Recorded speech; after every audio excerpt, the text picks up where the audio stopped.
Hello and welcome back to video classes by Konnur English Medium School. We were discussing the collectors. Indeed, we have reached the concluding part, the final part of the story of two aliens who have come down to the earth and they have disguised themselves as human beings. They look like human beings and they even have names, Mr. and Mrs. Brown. But we have now come to know that they are indeed aliens, not human beings. And they have brought spaceship to the earth because that is their mode of transport. They cannot use earth like aeroplanes. So they are technically much more advanced compared to human beings on earth and the technology used by human beings. So these ultra advanced aliens have come down to earth. Why? Because they collect humans, they collect human beings for some sort of an experiment in their home planet. So they go to different other planets and they collect creatures from those planets. And from Earth they are here to collect human beings. And a group of teachers and children with them, they have now been house arrested by the aliens because it was raining hard. They wanted shelter.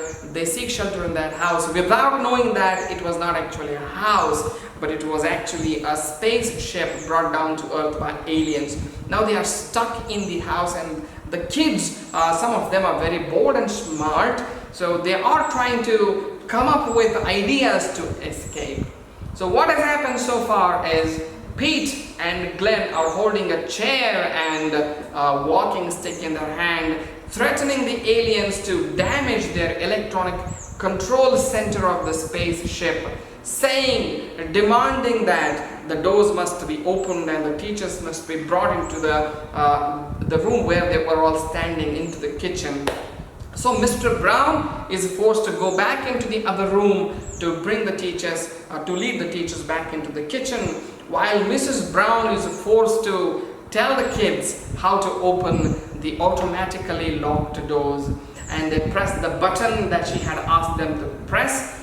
Although they were doing that very hesitantly, they were not sure what that button would actually do. But luckily she was not telling them lies. The doors open.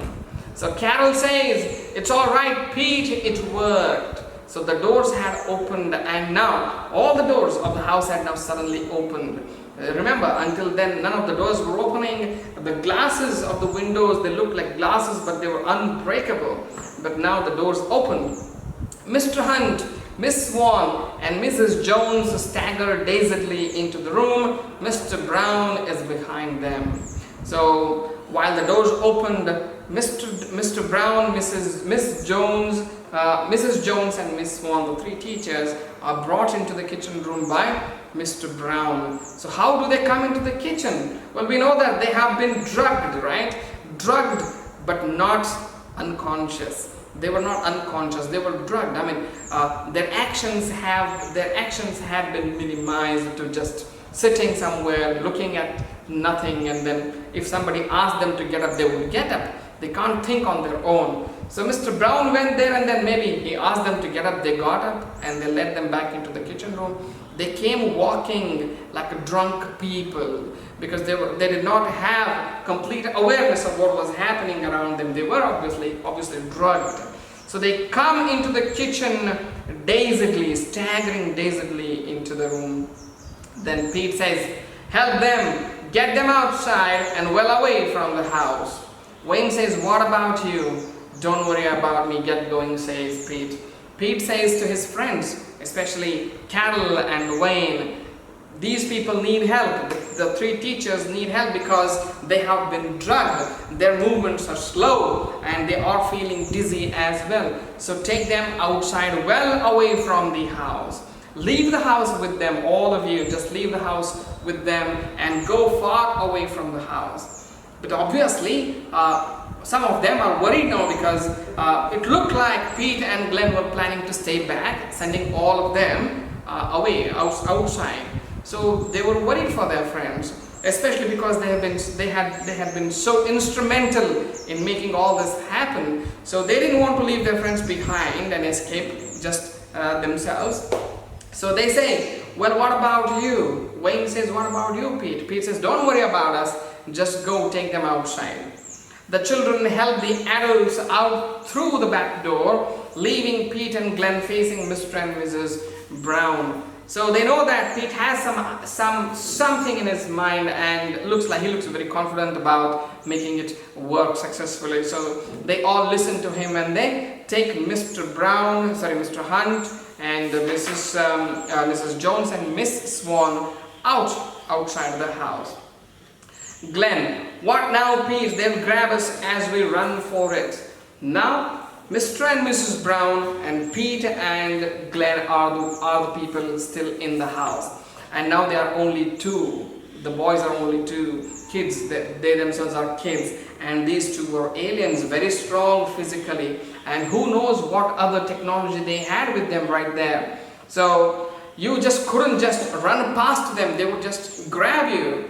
There has to be some other way of escaping. So Glenn asks Pete, how do we do that now? How do we do? Now if we run, they will grab us, they will catch hold of us. Pete says, no, they will not. I've got a plan. He says, you go first. No, don't worry, I have a plan how to escape. You just leave now, leave me here back. And Glenn, not without you. Glenn says, how can I go leaving you alone here? I will not do that. Mrs. Brown, we underestimated these creatures. They were never so fierce before. Mr. Brown says they were all drugged before. Now Mrs. Brown and Mr. Brown, they are just standing there. The two Browns, they're just standing and watching all this happen right in front of their eyes, and they cannot do anything because if they move, these two boys are going to damage their electronic equipment, and they will never be able to go back to their home planet. So they are again talking between themselves in hushed voices in their own language. They're saying, well, these creatures, they never caused so much trouble for us before. We came to Earth so many times, collected so many human beings, but this never happened. We have collected so many children as well, but those children never put up such a fight like this. So Mr. Brown says that is because those children were drugged. But these refused to drink the juice, right? They did not drink the juice, so they are alert. For others, it was very simple. We gave them juice, they accepted it, they drank it, and they were drugged. So there was no strength or full consciousness in them to put a fight. So now nothing can be done because these children, most of them have already gone outside with their teachers. The remaining two also have a very solid plan to escape. So what is that plan? Let's see. Mr. Brown, Pete says, go through that other door behind you and close it.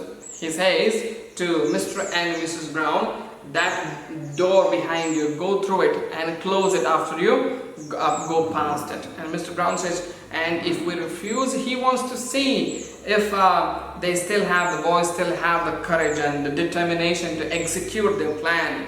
He asks, what if I refuse to go behind the door with my fellow alien here? Who knows, maybe she's his wife or not. Maybe they look. Let's even consider the fact that maybe the two of them are not husband and wife. Maybe they just appear like that for the group of humans here, like a couple. Who knows what they were? So he says, what if we refuse to go behind the door and close it? And Pete says, you will be very sorry. If you refuse, then you know what we are going to do. Saying that, he taps the panel again with the stick. Again, he uses that stick and then taps on the panel, that electronic equipment, saying that this is what I'm going to do if you refuse it. Then Mrs. Brown says, do as he says quickly, we have no choice. Mrs. Brown, the alien, tells the other alien, well, now we are stuck here, we cannot do anything, these kids have the upper hand over us, let's just follow what they are telling us. So they go behind the door and they close the door behind them. Now in the kitchen, only Pete remains. Pete and Glenn remains. Pete says, run for it, Glenn, now. Right, says Glenn. And then they run, they hurry through the open door, the back door of the kitchen, and they are outside. Glenn and Pete dash for the back door and disappear through it, and now the scene changes. Well, students, the kids and the group of teachers have successfully escaped from the aliens who had come down to capture human beings from Earth. They taught them a lesson using their presence of mind and some courage. They have escaped from them. They have come out of the house, and now they are in the open ground. Move land is just open place, open ground. A little later, they've all gathered far away from the house somewhere, and then they are just regrouping, yes, and checking if everybody is there and if everybody is fine. The whole party of these children and teachers is sitting on the grass. It is neither raining nor foggy. The sun is out. You see, it's not raining anymore, and it is not foggy. Sun is shining bright. What does that mean? Even that rain and that fog was not real. That was an illusion created by these aliens. Imagine how advanced their technology must have been to actually fabricate a situation like that and create a false atmosphere around the place where they had parked their spaceship.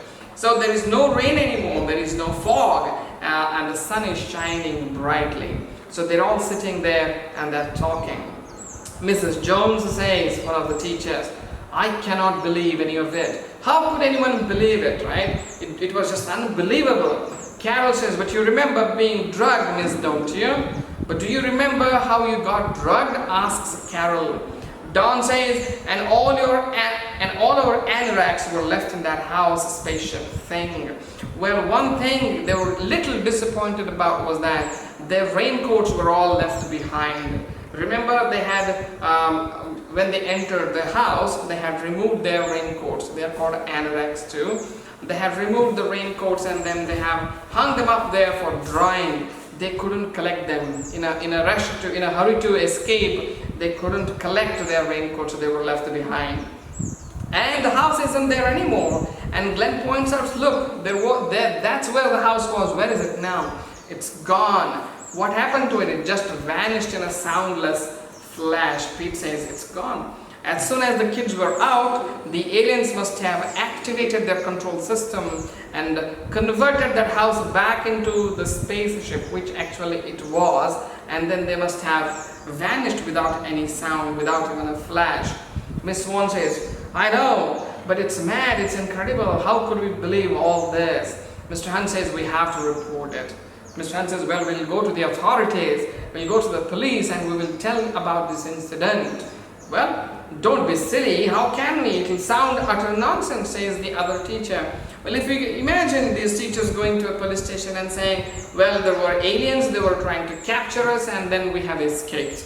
Do you think anybody would believe that? Nobody was going to believe that. In fact, whoever told things like that would be considered crazy or mad. So it will definitely sound crazy, says Wayne. "I don't want people thinking I am potty." Tracy says, "Well, I don't want to look like a mad girl telling stories like that. I know none of my friends or family would believe any of it." Mrs. Jones says, "I agree, saying nothing."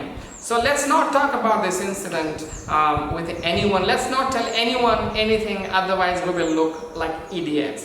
Mr. Hunt says, "I don't know, swear anybody to secrecy? Anyway, I'm cold. Let's get on down to the village. Talk it over as we go, eh?" The party moves off, arguing. He says, "Well, anyway, we're all hungry and we're feeling cold. Let's continue walking and let's reach the next village, and on our way we can discuss it, whether we should go and report it to the authorities, whether we should not. We will have a debate on that while we walk down to the village.